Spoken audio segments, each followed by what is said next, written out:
Una lectio magistralis si è svolta ieri al Museo di Agrigento con Franco Purini, architetto, sul tema acqua e architettura, organizzato dall'Ordine degli Architetti di Agrigento. Franco Purini è uno fra i principali esponenti del neoreazionalismo italiano, in particolare della cosiddetta architettura disegnata. Attraverso i suoi scritti e i suoi disegni ha notevolmente influenzato l'architettura internazionale.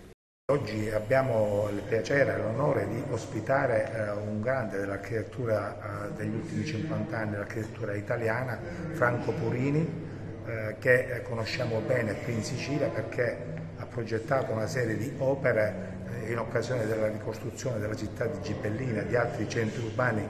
distrutti dal terremoto che nel 68 ha colpito il Belice. Ricordiamo ad esempio il sistema delle tre piazze di Gibellina, ricordiamo la casa del farmacista, la casa Pirrello, ricordiamo il progetto del quartiere Zen di Palermo che è stato concepito con un altro grande dell'architettura, Vittorio Gregotti. E nell'ultimo numero della nostra rivista abbiamo avuto l'onore di ospitare un articolo del professore Purini proprio sul tema del rapporto tra acqua e architettura, che poi è il tema fondamentale della giornata di oggi. Diciamo che il professore Purini durante la sua brillante carriera ha ricevuto una serie di premi e di riconoscimenti, tra i quali ricordiamo i più importanti, quello della Biennale di Venezia del 1985, il Leone di Pietra, e quello del premio INARC 91-92. A questi grandi premi, a questi riconoscimenti, oggi si unisce anche il premio della Matita d'Oro 2023, che premio che è stato istituito dal nostro ordine proprio per celebrare il centenario della fondazione degli ordini professionali degli architetti e degli ingegneri. Quindi ricordiamo che gli ordini sono stati costituiti con il Regio Decreto 1537 del 24 giugno 1923, quindi in questi giorni ricorre proprio il centenario. Siamo veramente lieti e onorati di offrire questo premio a un rappresentante, a uno dei più noti rappresentanti dell'architettura razionalista italiana, proprio in questo momento in cui la nostra città di Agrigento è proiettata nel ruolo di città capitale per la cultura 2025, e devo dire che già dalla Lectio Magistralis che sta venendo fuori oggi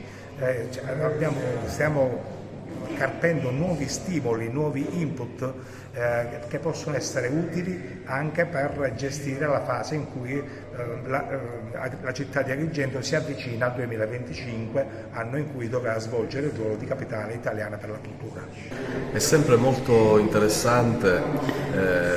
partecipare a questi incontri in cui dal punto di vista culturale c'è sicuramente un arricchimento, però in modo specifico far partecipare ad un incontro che riguarda l'architettura rivolto agli architetti e professionisti della provincia credo che sia molto interessante, perché si coniuga l'aspetto professionale, rigoroso che ciascun professionista ha, con un altro aspetto secondo me assolutamente importante, che è quello della ricerca. Io credo che ciascuno, colui che opera nel territorio per la sua trasformazione, che tende alla bellezza verso le proprie città, gli spazi urbani, il proprio paesaggio, debba sempre mettersi in discussione e arricchire sempre la propria conoscenza. Quindi l'idea dell'architetto ricercatore, che è sempre aperto a nuove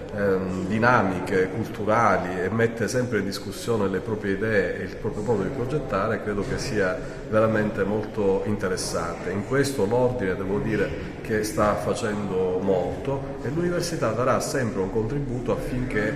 questa ricerca continua dell'architetto professionista possa avvenire nel miglior modo possibile. Oggi l'Ordine di Agrigento le conferisce anche la Matita d'Oro, un riconoscimento alla sua carriera.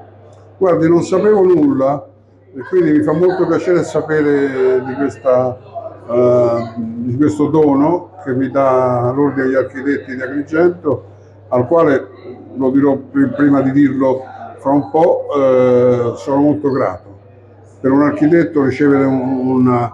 un dono come questo, un premio come questo, che significa che si è lavorati ad esempio nel proprio mestiere con una volontà di trasformarlo sempre di più in qualcosa di ancora più utile a noi esseri umani, non può che gratificarci. Agrigento è candidata, anzi è capitale italiana della cultura per il 2025, un'occasione importante. Come la legge questa opportunità? È molto più che importante perché essendo una città straordinaria ha però nei confronti dell'architettura contemporanea una posizione non dico subalterna ma abbastanza distante da quelli che sono i luoghi più, diciamo, più evidenti di ragionamento sull'architettura, sul suo futuro. Quindi è per Agrigento una splendida occasione per prendere un ruolo trainante che oggi, diciamo, l'architettura siciliana nel suo complesso non ha, perché occupano una posizione di architettura secondaria, mentre questo momento che la città affronterà potrà essere anche il momento in cui la tradizione straordinaria di architettura che c'è in Sicilia e in particolare ad Agrigento potrebbe essere il traino verso una nuova visione del nuovo, cioè di ciò che potrà succedere nel futuro. Tutto ciò che noi possiamo pensare sul futuro non può non venire da un'analisi del passato, altrimenti non avrebbe senso, e quindi più ricchezza del passato in una città come questa non c'è. Quindi può fare molto Agrigento per rinnovare il dibattito sull'architettura contemporanea nel momento in cui l'architettura della globalizzazione, che per 30 anni ha governato il mondo, sta esaurendo la sua energia.